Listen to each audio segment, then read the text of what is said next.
हरे राम हरे कृष्ण हरे राम हरे कृष्ण हरे राम हरे कृष्ण हरे राम हरे कृष्ण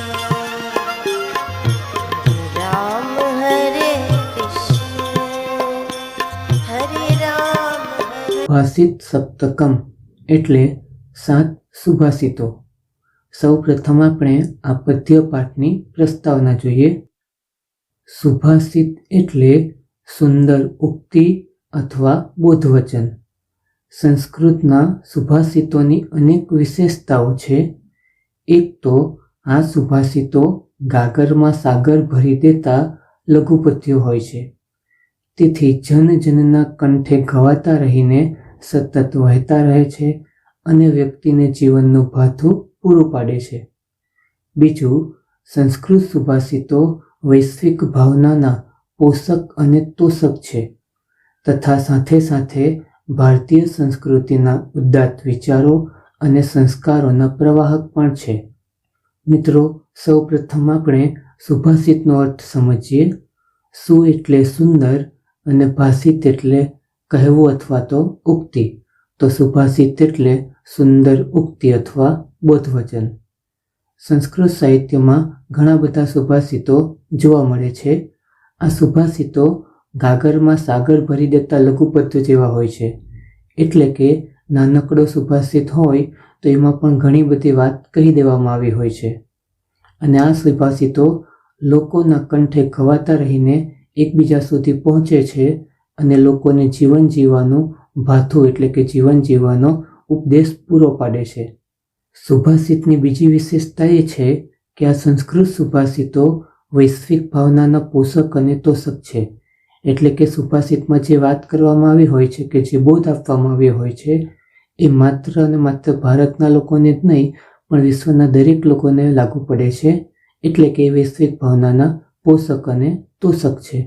અને સાથે સાથે સુભાષિતોમાં ભારતીય સંસ્કૃતિના વિચારો પણ રજૂ થાય છે, એટલે સુભાષિતો ભારતીય સંસ્કૃતિના વિચારો અને સંસ્કારોના પ્રવાહક પણ કહી શકાય।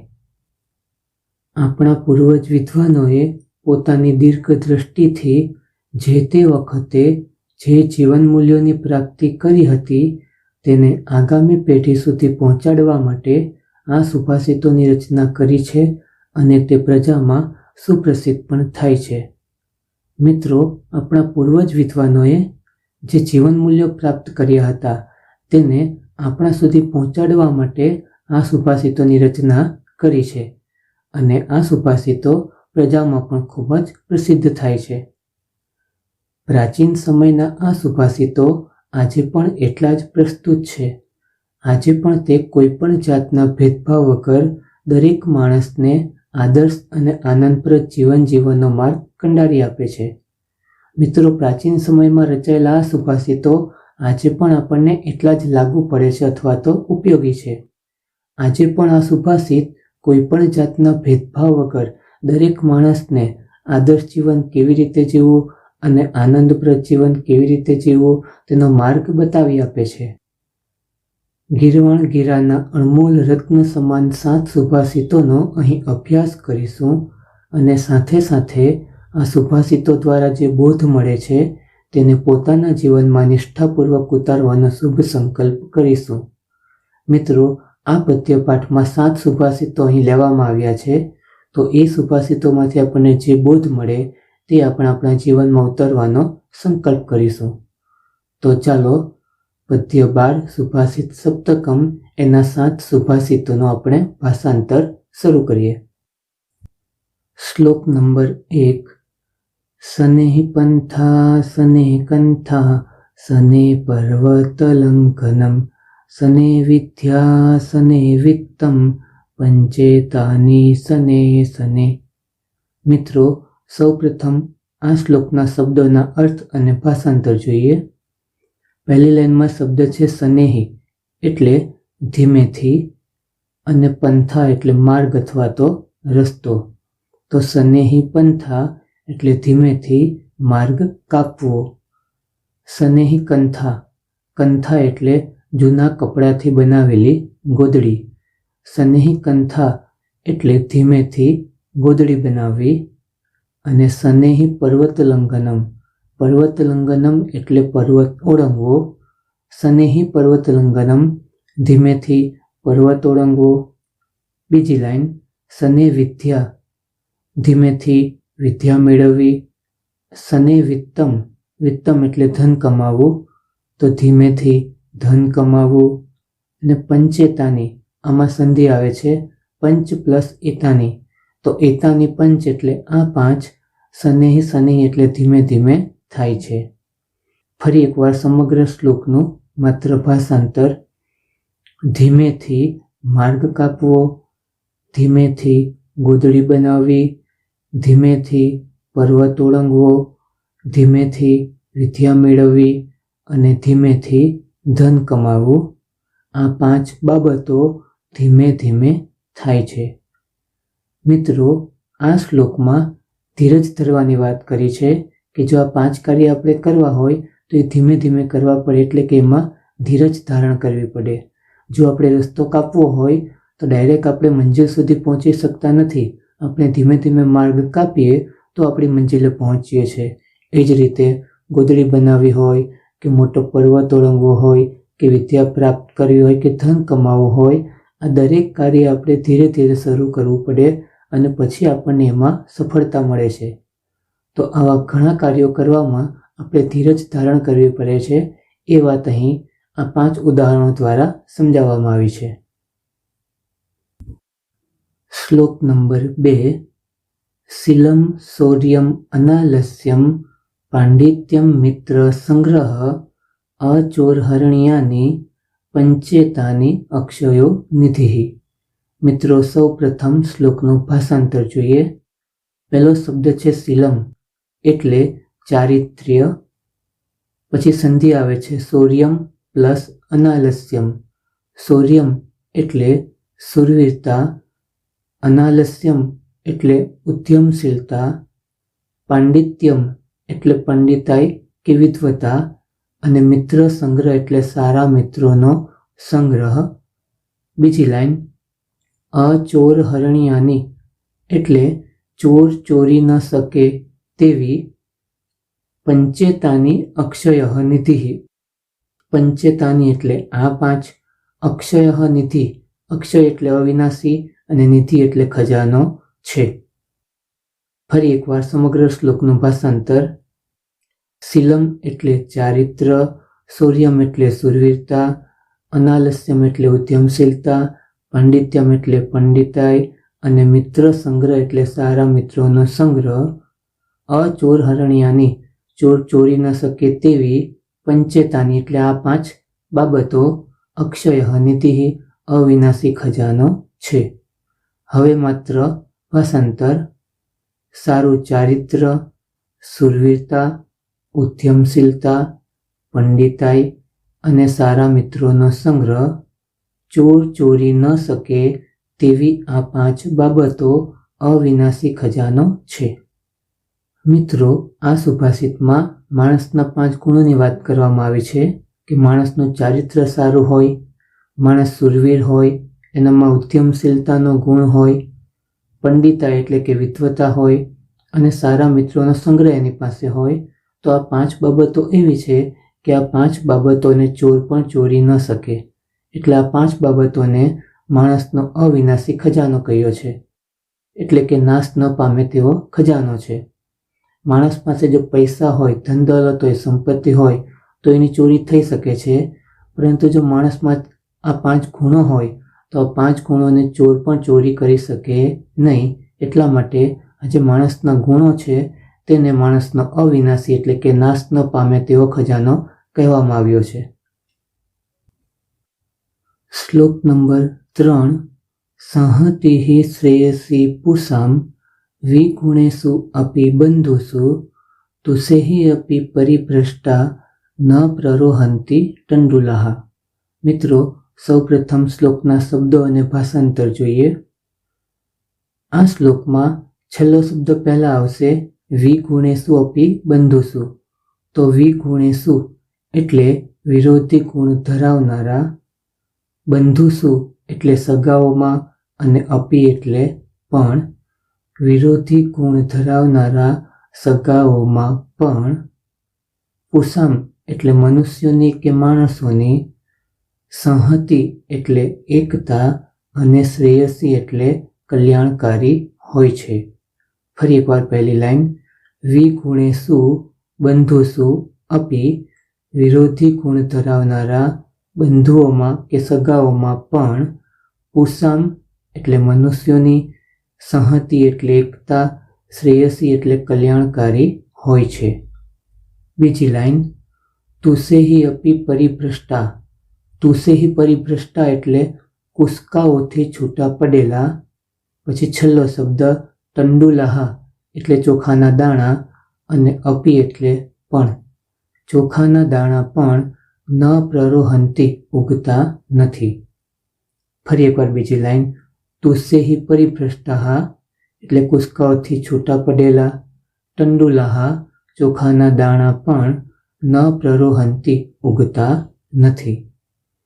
સમગ્ર શ્લોકનું માત્ર ભાષાંતર, વિરોધી ગુણ ધરાવનારા સગાઓમાં પણ માણસોની એકતા કલ્યાણકારી હોય છે. કુસ્કાઓથી છૂટા પડેલા ચોખાના દાણા પણ ઉગતા નથી. મિત્રો, આ સુભાષિતમાં એકતાની વાત કરવામાં આવી છે કે સગાઓમાં ભલે વિરોધી ગુણ હોય, અલગ અલગ ગુણ હોય, પરંતુ જો એ લોકો એક થઈ જાય તો એ એમના માટે કલ્યાણકારક હોય છે, એનાથી એમનું સારું જ થાય છે. એ માટે આ સુભાષિતમાં ચોખાના દાણાનું ઉદાહરણ આપવામાં આવ્યું છે કે એકવાર કુસ્કાઓથી ચોખાના દાણા છૂટા પડી જાય ત્યાર પછી એ ઉગતા નથી.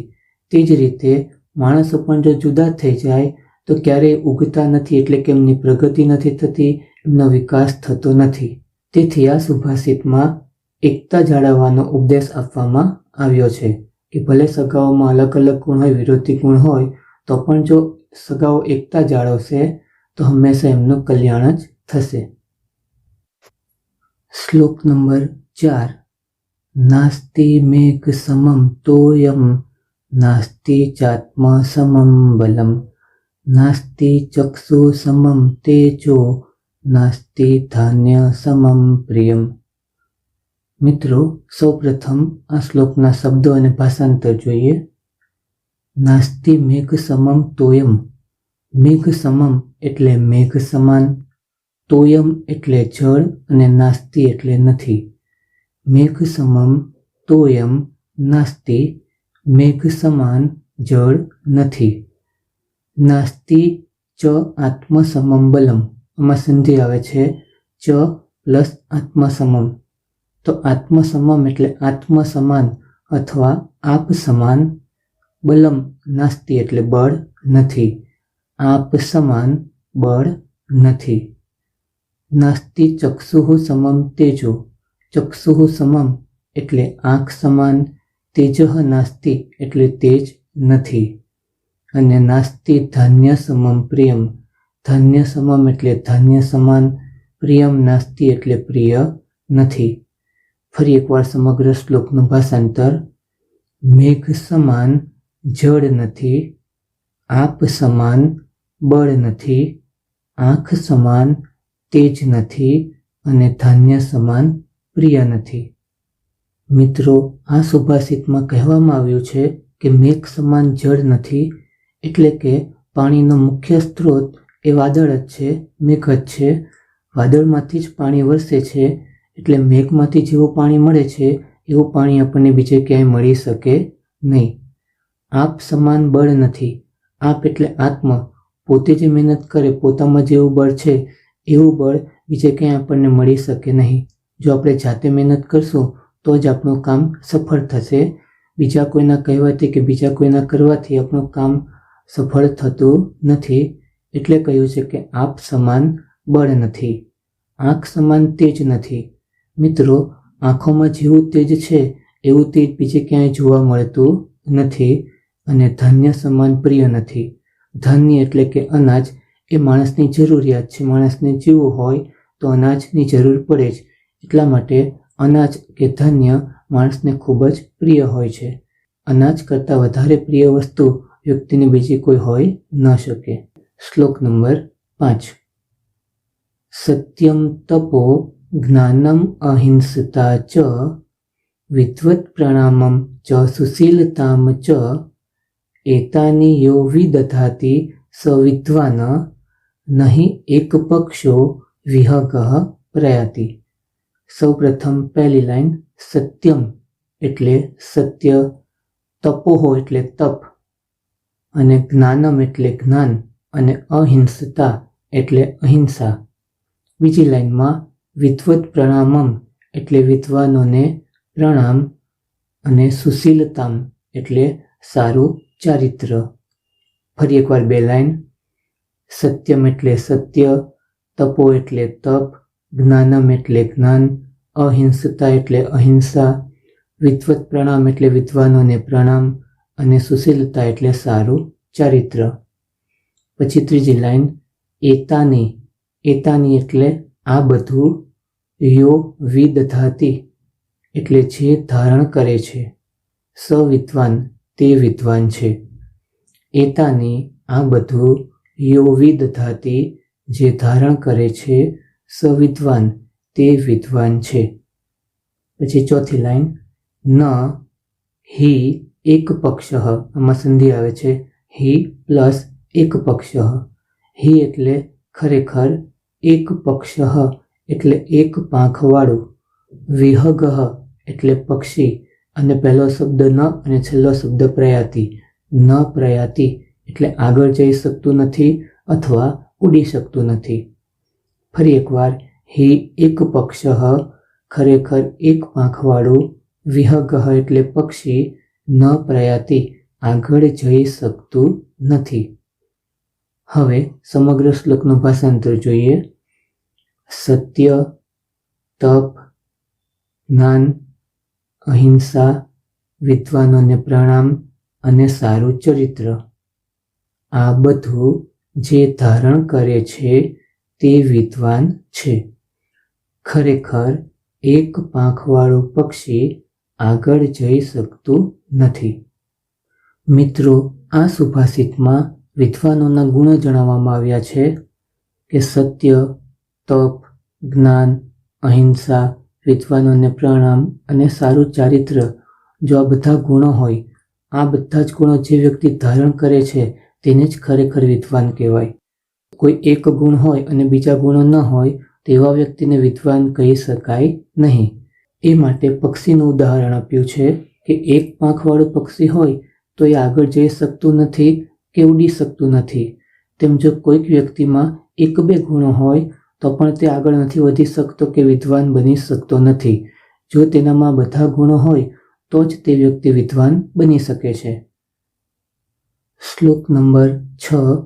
કાષ્ઠાત અગ્નિઃ જાયતે મધ્યમાનાત ભૂમિઃ તોયં ખન્યમાના દદાતિ સોત્સાહનામ નાસ્ત્ય સાધ્યમ નરાણામ માર્ગારબ્ધાઃ સર્વયત્નઃ ફલંતિ. મિત્રો, સૌપ્રથમ શબ્દોના અર્થ અને ભાષાંતર જોઈએ. પહેલી લાઈનમાં છેલ્લો શબ્દ છે મધ્યમાનાત એટલે ઘસવામાં આવતા. પછી પહેલા શબ્દમાં સંધિ છે કાષ્ઠાત પ્લસ અગ્નિઃ. કાષ્ઠાત અગ્નિઃ એટલે લાકડામાંથી અગ્નિ, અને જાયતે એટલે ઉત્પન્ન થાય છે. ઘસવામાં આવતા લાકડામાંથી અગ્નિ ઉત્પન્ન થાય છે. બીજી લાઈન ભૂમિઃ તોયં ખન્યમાના દદાતિ. ખન્યમાના એટલે ખોદવામાં આવતા, ભૂમિ એટલે જમીન, તોયમ એટલે પાણી, અને દદાતી એટલે આપે છે. ખોદવામાં આવતા જમીન પાણી આપે છે. ત્રીજી લાઈન સોત્સાહનામ એટલે ઉત્સાહી. પછી છેલ્લો શબ્દ નરાણામ એટલે માણસો માટે, અને પછી વચ્ચેના શબ્દમાં સંધિ આવે છે નાસ્તિ પ્લસ અસાધ્યમ એટલે કંઈ પણ અસાધ્ય નથી. ઉત્સાહી માણસો માટે કંઈ પણ અસાધ્ય નથી. અને છેલ્લી લાઈન માર્ગારબ્ધાઃ એટલે યોગ્ય રીતે આરંભેલા કે યોગ્ય રીતે શરૂ કરેલા, સર્વયત્નઃ એટલે બધા પ્રયત્નો, અને ફલંતી એટલે ફળે છે. યોગ્ય રીતે આરંભેલા બધા પ્રયત્નો ફળે છે. ફરી એકવાર સમગ્ર શ્લોકનું ભાષાંતર. ઘસવામાં આવતા લાકડામાંથી અગ્નિ ઉત્પન્ન થાય છે. ખોદવામાં આવતા ધરતી પાણી આપે છે. ઉત્સાહી માણસો માટે કંઈ પણ અસાધ્ય નથી. યોગ્ય રીતે આરંભેલા સર્વ પ્રયત્નો ફળે છે. મિત્રો, આ સુભાષિતમાં કહેવામાં આવ્યું છે કે જો આપણે કોઈ પણ કાર્ય ઉત્સાહથી શરૂ કરીએ અને યોગ્ય રીતે પ્રયત્ન કરીએ તો એ કાર્ય સિદ્ધ થાય જ છે. એ માટે ઉદાહરણ આપવામાં આવ્યા છે કે લાકડુંને ઘસવામાં આવે તો તેમાંથી પણ અગ્નિ પ્રગટે છે. જો જમીનને ખોદવામાં આવે તો તેમાંથી પણ આપણને પાણી પ્રાપ્ત થાય છે. તો આમ આ દુનિયામાં ઉત્સાહ અને ઉમંગ ધરાવનારા લોકો માટે કંઈ પણ અસાધ્ય નથી. એ બધું જ મેળવી શકે છે. તો આ સુભાષિતમાં બોધ આપવામાં આવ્યો છે કે માણસે સફળતા મેળવવા માટે કોઈ પણ કાર્ય ઉત્સાહ અને ઉમંગથી શરૂ કરી દેવું જોઈએ. આ રીતે શરૂ કરેલા બધા જ પ્રયત્નો કે બધા જ કાર્યો સફળ થાય છે કે સિદ્ધ થાય છે.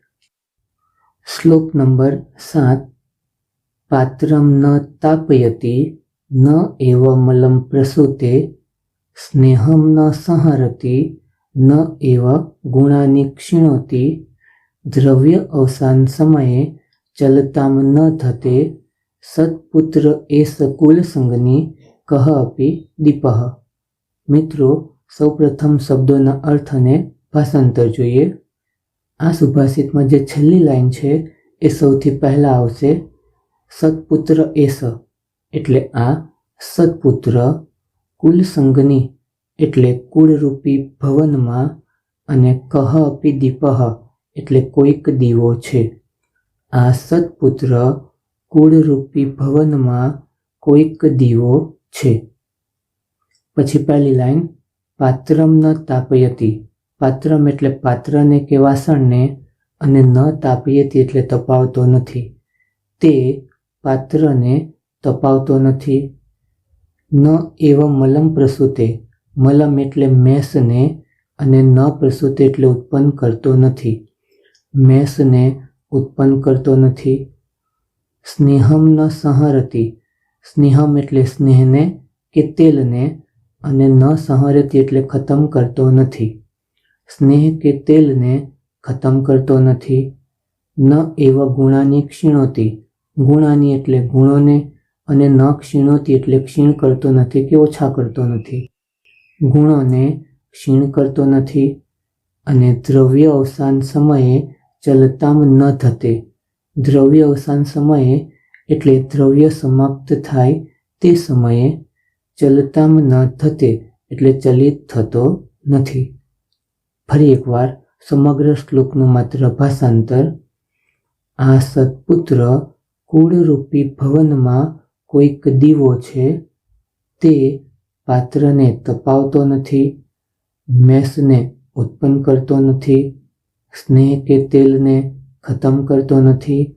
ગુણોને ક્ષીણ કરતો નથી. અને દ્રવ્ય સમાપ્ત થાય તે સમયે ચલિત થતો નથી. મિત્રો, આ સુભાષિતમાં સત્પુત્રની સરખામણી દીવા સાથે કરવામાં આવી છે. જેમ દીવો અંધકારમાં પ્રકાશ આપે છે, તેમ સત્પુત્ર પણ દીવા જેવો છે. તે પોતાના કુળમાં પ્રકાશ પાથરે છે, પોતાના કુળની કીર્તિ વધારે છે, અને કુળને તારે છે. તે ક્યારેય મેષ ઉત્પન્ન કરતો નથી એટલે કે કુળનું નામ ખરાબ કરતો નથી. સ્નેહને ખતમ કરતો નથી એટલે કે કુટુંબના લોકો પ્રત્યેનો પ્રેમ ક્યારે પણ ઓછો થવા દેતો નથી. પોતાના ગુણો પણ ઓછા કરતો નથી. અને એની પાસે દ્રવ્ય કે ધન દોલત ઓછી થઈ જાય તો પણ એ ચલિત થતો નથી. તો આવો સત્પુત્ર દીવાની જેમ પોતાના કુળમાં પ્રકાશ પાથરે છે. તેથી તેને કુળરૂપી ભવનનો દીવો કહ્યો છે. મિત્રો, અહીં પદ્ય 12 સુભાષિત સપ્તકમ પૂરું થાય છે.